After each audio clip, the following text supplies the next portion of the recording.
लहजे का फर्क है।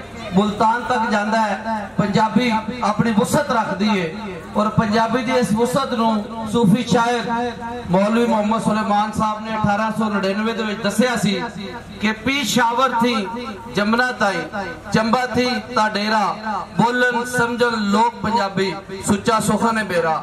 तो जनाबे वाला मौलवी साहब ने एक गल पंजाबी बोलन दे हवाले नाल सिर्फ नहीं सी की, उन्हें पंजाब के जोग्राफिया का भी हवाला दिता है कि पेशावर थी जमुना ताई ये पंजाब सी, कश्मीर पंजाब सी और अज भी कश्मीर के अंदर सब तो वड्डी जुबान पंजाबी है, पहाड़ी लहजा।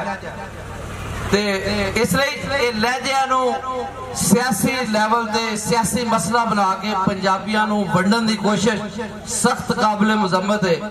इस मौजू से कई दफा गल हो चुकी। जनूबी पंजाब के मशहूर सूफी दरवेश ख्वाजा नूर मुहम्मद महारवी चिश्ती चिश्तियाबाद दे जो अपनी तालीम लिए दिल्ली गए तो ख्वाजा फखरुद्दीन फखरे जहान है जनूबी पंजाब के उस बासी नूं ख्वाजा नूर मुहम्मद महारवी नूं की ना दिता। उन्हें हिंदी का एक शेर पढ़िया ते बहुत सारे शगिर्द सन, उन्होंने तालीम मुकम्मल हो गई, उन्होंने सनद दी गई तो जेड़ा एजाज उन्होंने मिलया तो बाकी जेड़े पुराने शगिर्द सन उन्होंने इतराज किया कि नूर मुहम्मद महारवी नूं इन्ना एजाज क्यों।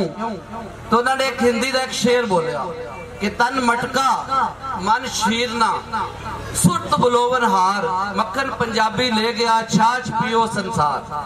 मक्खन पंजाबी ले गया यानी नूर मुहम्मद महारवी पंजाबी मक्खन ले गया। तो वो जड़ा बंदा ही इंस्टीट्यूशन से उस जमाने तो अपने उस्ताद को तालीम लै रहा था तो ना जनूबी पंजाब के उस पासे नूं ख्वाजा नूर मुहम्मद महारवी नूं पंजाबी बोलिया तन मटका मन चीरना सुरत बुलोवन हार मक्खन पंजाबी ले गया छाछ पियो संसार। ते पंजाबी अपनी कदामत के लिहाज नाल भी हजारा साल पुरानी जुबान है। ते कट्ठा दा मकसद ये नहीं कि असी अपनी जात वास्ते काम कर रहे हैं, नहीं। फरीदा मैं मुंझ कर निकी कर कर कुट परे खजाने रब दे जो भावे सोलट।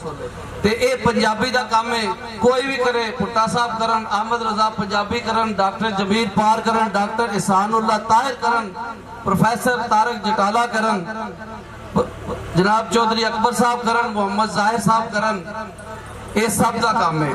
तो उनमें कट के सिलसिले अगे बढ़ा दिया और सिर्फ ये कहांगा सवानिया जरूर कहांगा कि रब दा वास्ता है, कि रब दा वास्ता है कि जेड़ा बाल पंजाबी च गल करे उस दे नाल नफरत ना करो तो उसनू गूंगा करने की कोशिश ना करो।